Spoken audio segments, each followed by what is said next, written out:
welcome back, everyone.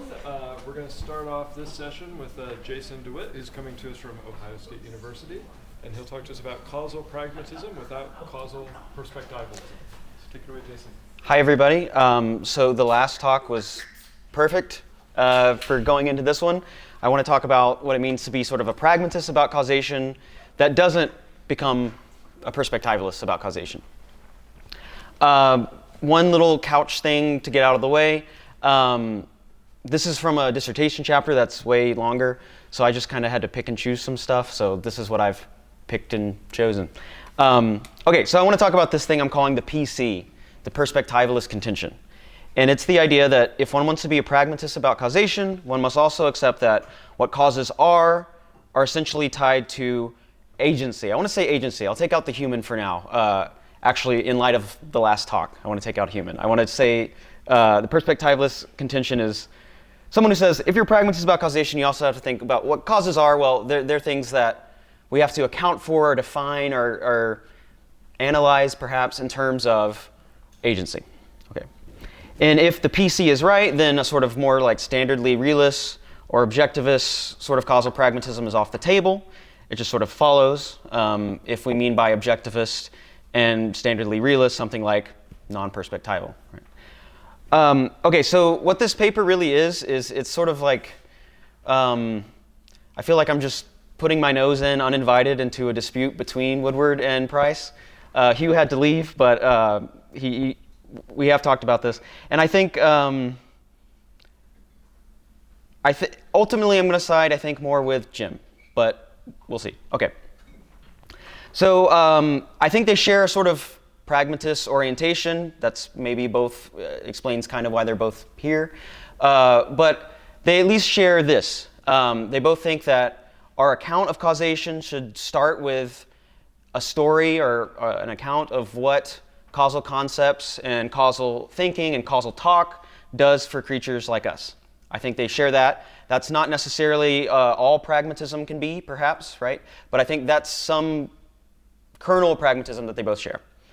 And so the question is, if you start with that sort of shared thing, do you have to go perspectival?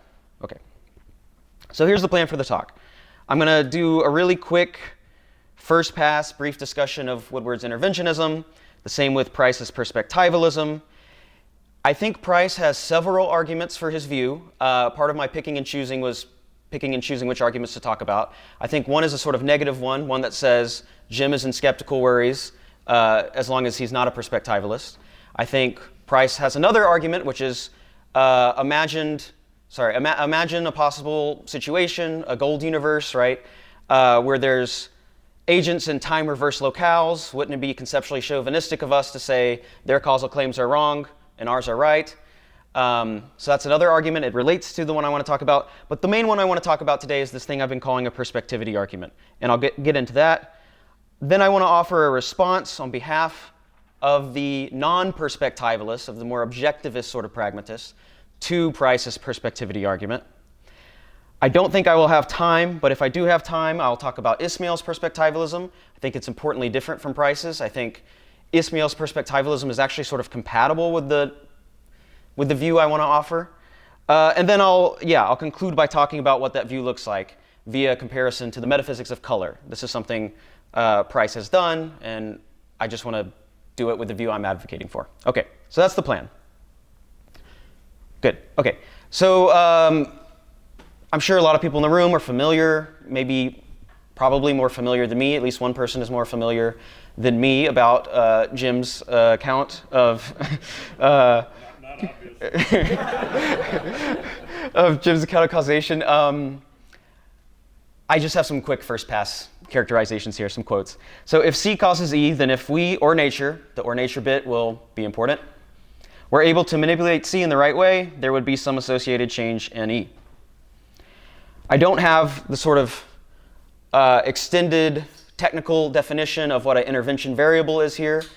But on Jim's account of what an intervention variable is, it's important to note that you can have interventions where there are no agents. A lot of the crux of the issue is going to be around that. Okay.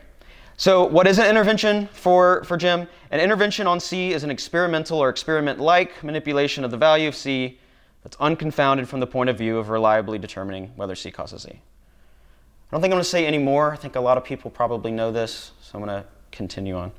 I specifically asked both Hugh and Jim today, as I introduced myself, if I could use their first names, so I will continue to do that. All right, so Hugh's perspectivalism. Here's a quick and easy statement from 2007. B is an effect of A if and only if doing A is a means of bringing about B from an agent's perspective. That requires some unpacking, of course. What do we mean by from an agent's perspective here? What's that clause doing? I think the most helpful unpacking that I found is this further quote from a few pages later. It's sort of a view of deliberation, but I think this view of deliberation has to be on the table to understand what Hugh means by an intervention. So I'll just read that long quote there. In any deliberative process, presumably, there must be a range of things that the deliberator in question takes to be matters for deliberation. In other words, the alternatives among which she takes herself to be deliberating. For formal convenience, let's regard these alternatives as a class of propositions denoted by options. These are the propositions the agent takes herself to have the option of deciding to make true, or making true. And let the fixtures, this is another class, denote everything else. All matters of fact that are not held to be a matter of choice in the deliberation question. So we have these two classes of propositions, the things that you can decide to make true, and the things that are sort of held fixed. Okay. Notice how perspectival that is, right? These are classes of propositions according to the perspective of some specific deliberator. My fixtures, well, yeah, I mean, I think my fixtures can be different than yours. Okay. Okay, so what's the account of intervention from Hugh? It's this. In terms of this template, acting or intervening is a matter of fixing something not already fixed, of moving something from options to fixtures. So I think that's just what he means for there to be an intervention. To move something from the class of fixtures, from the class of options to the class of fixtures. Okay. Obviously, that account of intervention is perspectival in the way that Jim's isn't. Okay. So like I said, I think Price has several arguments for his ultimate view that what causes are, or how we account for causes, how we must think about causes must be perspectival. Some of it came up in the discussion earlier. But one thing I wanted to sort of draw out of Hugh is this argument that I've sort of laid out here in 5 lines, that this is sort of a rational reconstruction. I feel like a lot of this paper was me doing like history of philosophy on Hugh, who I could just email, but anyway. So here it is. Here's the 5 lines. Premise 1, I think, is a common premise that interventionists, manipulationists of any type would agree to, whether they're perspectivalists or not. And I think premise 1, I'll read it. For A to be a cause of B, there must be a possible intervention on A that brings about B. I think this premise, it's just seems pretty straightforwardly to me acceptable to all sorts of manipulationists and interventionists, but I think it's sort of a result of the causal pragmatism. You can see in Jim's work, right, the idea that, like, okay, what do we want to do with our causal thinking? Well, we want to know, if I'm being really silly about it, we want to know what happens to this when I tinker with that. Humean regularity theories of causation, they just give us regularities. They don't give us that sort of information. So because of what we want to do with our causal thinking and talk for us, we should be more interventionist or manipulationist. Okay, so that's where I think their shared causal pragmatism comes in their motivation for both believing in premise 1. Okay, anyway. Premise 2, of course, though, is something that Price adds to the picture that Jim wouldn't. I think this is the sort of core premise in this argument, and the premise I want to critique in a minute. Okay. And premise 2 says, the possibility of an intervention on A that brings about B depends on the possibility of an agent who is able to turn A from option to fixture as a means to bring about B. Okay. Premise 3, what counts as options and fixtures depends on the perspective of the agent involved. That's just what it means for something to be an option or a fixture. Therefore, the possibility of an intervention on A that brings about B depends on the perspective of the agent involved. Just putting pieces together now. Therefore, A's being a cause of B depends on the perspective of agents. Okay. So, how should the pragmatist, or I guess for that matter, anyone else, thinking about causation, who wants to avoid that conclusion, react to this sort of argument? Well, I think perhaps it's obvious, but I think they should push back on premise 2. So premise 2 is the line that's defining what interventions are in terms of agents moving a proposition from an option to a fixture. Unless you are already sort of on board with perspectivalism, that's probably not a premise you would want to adopt. So I guess the question now becomes, why believe premise 2? Jim has in his account that nature can intervene. If premise 2 is right, that would be wrong. So what we want from Hugh, and he's not here to defend himself, but what we want from Hugh is a sort of convincing, independently plausible reason to believe in premise 2. Okay. I think he's offered something like that. If you pick apart some of his papers on causation, I think there's bits and pieces where he is trying to motivate something like premise 2. And I think his idea is something like this.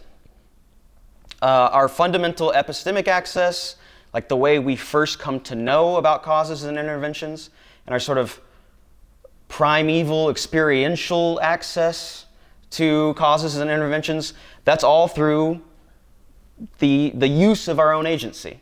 It's all through the sort of interventions that we set up. When I think about this part of his work, I just like imagine me being a little kid again, putting my hand in a stream, stopping the water, stuff like that. Yeah. So I mean, I think it's this idea. There's a few lines. Where Price says things like, we have to admit action on a par with observation as a means of learning about the world. There's a few parts in his work with Menzies in the 90s where he says his view is just a Humean empiricism, but actually more empiricist than Hume, because Hume, only saw causal connections, but for being truly empiricists, we can just sort of see that we do cause things, and that's how we sort of first learn about causal phenomena. Okay. So I think that's the idea. Since our fundamental epistemic and experiential access to interventions comes from our experience of ourselves qua agents, qua deliberators, what an intervention is must reference our deliberative capacities as well. I think that's, at least in Price and Menzies, that's their sort of arch empiricism idea. Okay. Okay, so of course it does seem true that our first personal access point to interventions is via the interventions that we ourselves set up. And I'm willing to grant that action is on par with observation in terms of meaning, in terms of learning about the world. That all seems okay to me. But I guess to push back this point, I just want to ask this sort of question. Why should we conclude that interventions are to always remain constitutively defined with reference to deliberators?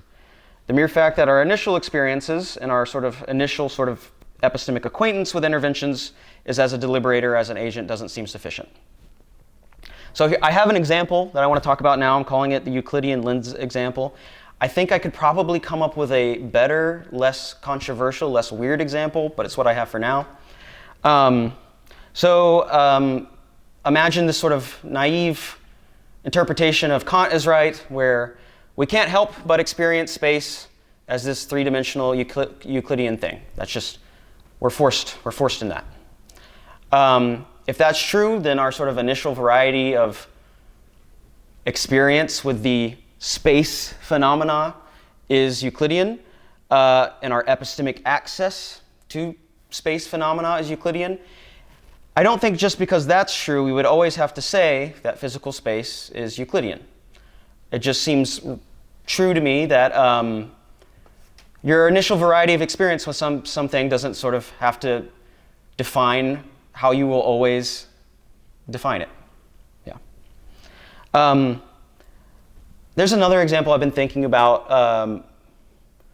Wright, when he's talking about when he's doing his neo-Fregean stuff, Crispin Wright,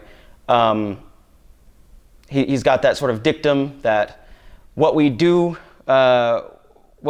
with numbers and our sort of initial variety of our initial way of using mathematics, that has to be sort of built in and honored by our account of those mathematical objects. I think that's the same sort of principle, and I'm not sure that that's right either.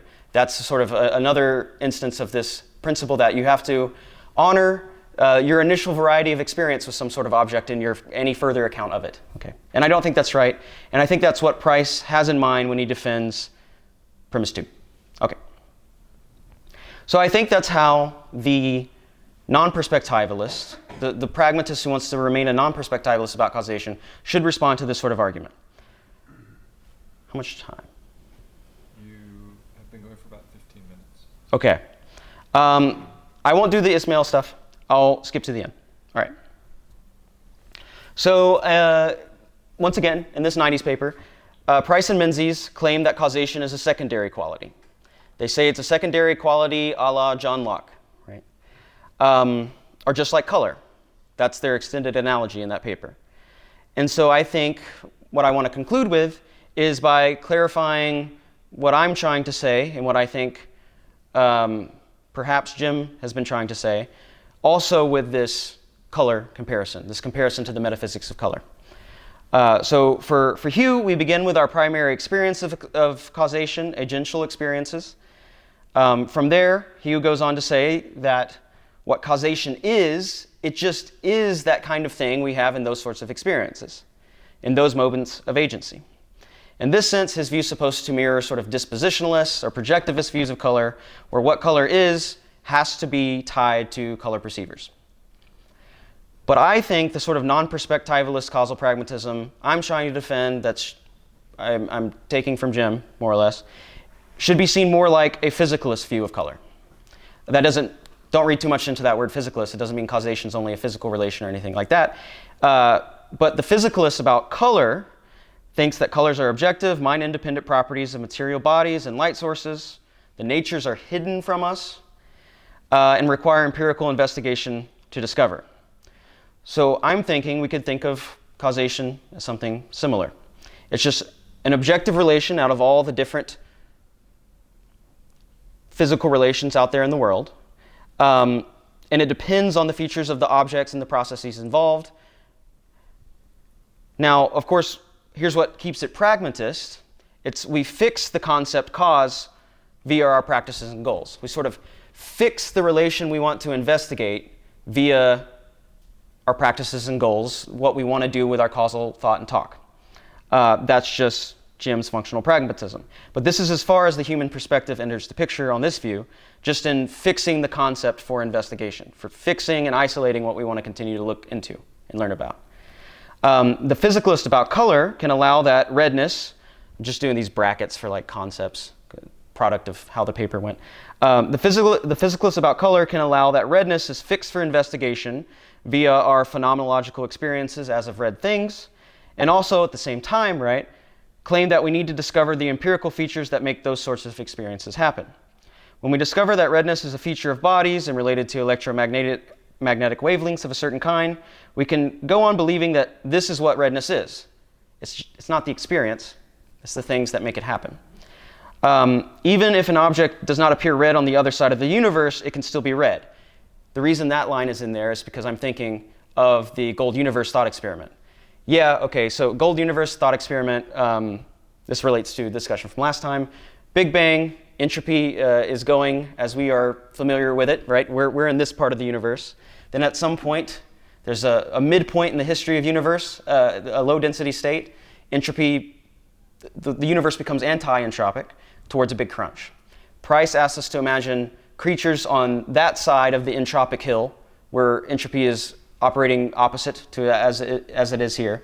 And if we're there, right, and you can imagine, I shouldn't say we're there, imagine deliberators and agents over there.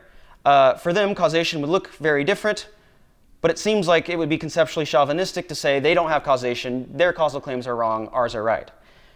The idea I'm trying to connect here is that if all we think causation is the sort of the presence of the counterfactual dependencies that we find when we have interventions, according to the sort of objectivist account of intervention variables we find in Jim's view, then there can still be causation over there. We're not conceptually chauvinistic. There is causation over there. It just looks different in time. I'm trying to say the same thing with the colors, right? Okay. So even if an object does not appear red on the other side of the universe, it can still be red. Even if causation looks different on the other side of the universe, it can still be causation.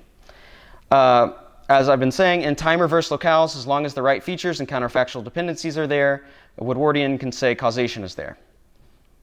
Okay.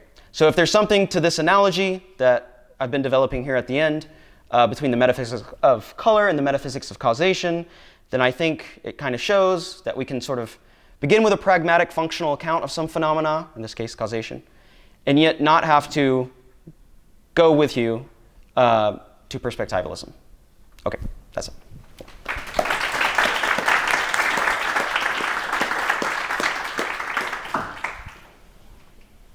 Yes, over there. And then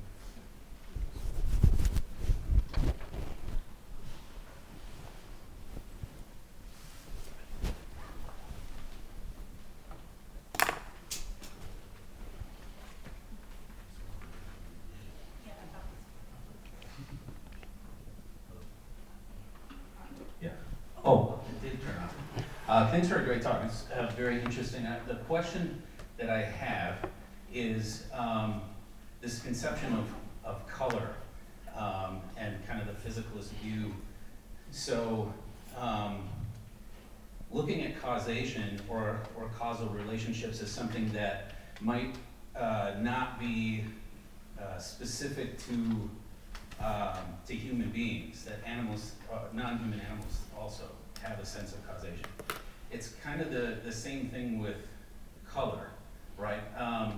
So color, cognitive scientifically speaking, color is an interactional property. Okay. And so if we say, yes, things are red even if we don't see them, it has to do with surface properties and light, we're still privileging human, at least usual human perception, because some people can't see colors, because there's this interactional property. So, you know, if we're using that as an example, I'm wondering how, in what way, that wouldn't be centering. I guess, do you see the problem that I'm noticing? Because if we do that, then we have to maintain that something is a certain way that human beings would see it, but non-human animals may or may not see it. And if that's the case for color, how would it be any different for causation?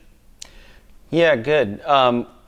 One thing your question reminds me of is, I think it's in the book that Professor Anderson and Mitchell have, where I believe Sandy Mitchell's saying, like, well, causation is, it is this this product of interaction. It's this Gibsonian affordance in like psychology terms. Okay, but to answer your question, yeah, I mean, I guess, I think ultimately it's just that's the amount of humanness entering the picture that I'm okay with. That it identifies what we mean by causation. What we mean by causation is just sort of this thing that we've identified via what we care about. And then it's up to us to learn more about it. I think, does that answer your question? I'm not sure that it does. No, it doesn't, but that's okay. Yeah. So maybe I can phrase it a different way. Yeah. So kind of the genesis, kind of maybe the simple genesis of like a perspectival view of perception, Okay. right, is that we know that the world looks a certain way to us, but if we were a bird or a worm or something else, it would look different. So then that invites the next question of, is my perspective the correct one, or is the bird's perspective the correct one? Okay. And so there's this tendency to center human perception for good reason, right? Mm-hmm. You can do that as a perspectivalist, but if you're doing that in order to fix your system so that you don't have to accept perspectivalism, it seems a little problematic. Okay. Yeah, so I think there's a plenitude of physical relations out there. Maybe something completely different than us would care about a different one. And so, given what they care about, they would sort of isolate and pick a different one. I'm not sure that it makes sense to say that we're on to the correct one, or maybe it does make sense. There's the plenitude. Very different other creatures could pick out a different physical relation than we do, but because of who we are and what we care about, we're picking out that one. So in a sense, it's the correct one. It's the one that we care about. If other possible creatures wanted to pick something out differently, that would be okay. It wouldn't be the same as ours. Perhaps no one's correct and no one's wrong, but yeah. Yeah, it just seems like we're coming back around to perspectivalism again, right? Okay. So we're avoiding perspectivalism by adopting. Sorry, we have a number Yeah. of Yeah, no problem. questions. Thank you very much. So, Yeah. So go ahead, Joe. Excuse me. Very nice paper. Just two quick remarks. Yeah.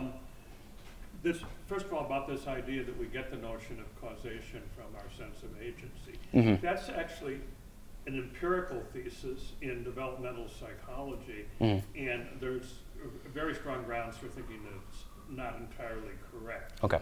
And part of the problem is you can actually show, in fact, I was involved in this experiment, that there's a stage in the development of children in which they can make the appropriate inferences from their own interventions and also by observing the interventions of others, but they can't use statistical or probabilistic information from their environment to design their own interventions. So they have at that point an incomplete notion of causation. You have to add other stuff to it beyond just agency to get anything like the full notion that human beings possess. Right. The other thing that I just wanted to quickly say or recommend to people is there's a very nice paper by Porter Williams Yeah. on what an anti-entropic universe would actually be like. Yeah. And Porter argues, and I think correctly, that our ordinary causal thinking just wouldn't have any application there. It isn't even clear that there would be a well-defined notion of intervention Right. in Yeah. that kind of context. So I think the argument that you can just sort of run it all backwards and, the inhabitants of the anti-anthropic universe would think causally, etc., but they would just have somehow the opposite notion of causal direction. I think that's by no means obviously correct. Right. Yeah. Thank you. I need to look more into that psychology stuff. But yeah, that Porter Williams paper and then also a paper by Matt Farr have made me think that's actually why I chose to look at this argument. At one point I thought, okay, the possibility of these time-reversed deliberators is a whole different argument. Then I started to think, no, it's just sort of an illustration of the considerations behind this. And then in the paper I say, I'm convinced by Farr and Porter Williams too, that the scenarios, there's something going on with the scenario. And so I thought good, they did that work for me. So what's more interesting now is to look at this sort of argument, because I don't think this argument relies on the possibility of that sort of thought experiment working. Yeah. Good, so I have Pascal next. Yeah. Yeah, thank you for the talk. And wondering if I understood correctly, so you claim that causality is not perspectival, but so I think that one of the arguments is, okay, causation requires some sort of asymmetry because it's more than correlation and more than all the conditions apart from asymmetry, but let's focus on asymmetry. Where does this asymmetry come from? We don't find it in the physics itself. Is it maybe perspectival? And I'm not sure that you argue that it's not, because I mean, in the golden universe, you just said it, agents, if there were deliberating agents or possibilities for making interventions, they would happen in the other direction. And so the direction of causation will still be perspectival, even if they will still have causation. So causation may be not not agent dependent completely, but the arrow will still be agent dependent plus other conditions such as an anti-entropic universe, and in that sense will still be perspectival, right? Good. So, I mean, yeah, I guess I think causation, if we mean perspectival in a thin enough sense, then yeah, the causal arrow is perspectival on something. I mean, I think this relates to Professor Ravelli's talk. So like, yes, the direction, if we're imagining the gold universe situation, and it does make sense, contra Porter Williams, then like, in that scenario, I'm thinking, yeah, there is causation there, but it doesn't depend on the perspective of the agents there. It depends on how the counterfactual dependencies are working, and just because of the physical arrow of time there, that's what makes it look different. So if perspectival, if we have a thin enough sense of perspectival on which causation being perspectival just means it depends on the direction of a physical arrow of time, that's fine. What I'm trying to rule out is that it's actually perspectival on, it depends on the agent's perspective. Yeah. And I think, and that's in the gold universe situation, we can say, oh no, they're making true causal claims over there that are different than ours, but it's because of the arrow of time, not because of the perspective of those agents. Yeah. Okay, so I'm going to invite the next speaker to come up and start switching over, and then we'll have time for just one last question from Wayne. Sorry for those of you who are in the queue. Okay, I really wish Hugh were here because it's a question on how strongly to take perspectival. What is 2007? I don't know that paper. It's the paper. Is the causal perspective? Yeah, I think so. Okay, okay, that's what I thought, because I think your word for that's like a direct quote from it, but that's not the impression I got from what he was saying in that. Because there, he especially says, you're talking about FPP, the fixed view of the past, the view that the FPP is perspectival does not imply that the fact that we hold the past and not the future fixed is up to us or conventional in our sense, and it's determined by factors we certainly cannot change, right? And when the interesting thing is that what can be an option for me depends on what kind of being I am in the environment I'm in. In fact, one way of saying it is what can be an option for me depends on what I have control over, causal control. And if that's the way to reading it, we're not starting with a set of options that could be arbitrary and saying, okay, relative to that set of options, there's a notion of causality. There's already, because of the physical situation, some constraints on what can be my options.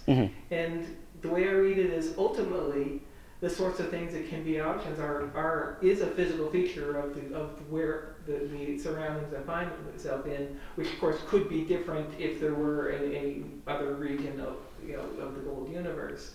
So that's I think what you would be calling a very thin sense of perspectivalism, and that's how I read you. Sure.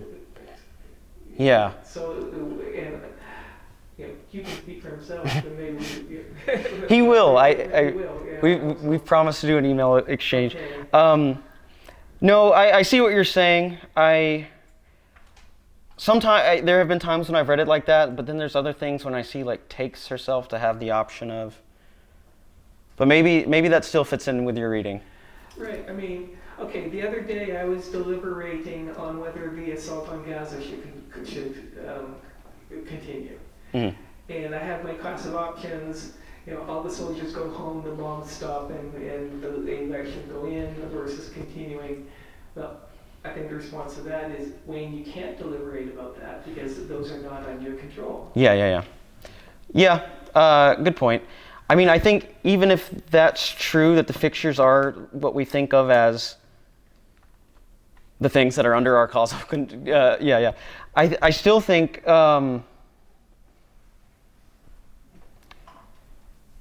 I still think this argument doesn't change, and that premise 2 still might be a problem, but maybe I'm wrong. Okay, I'm Yeah. afraid we're going to have to Okay. wrap it up just for Yeah, the yeah. sake of time. Sure. Thank you very much. Yeah, thanks. Oh, yeah.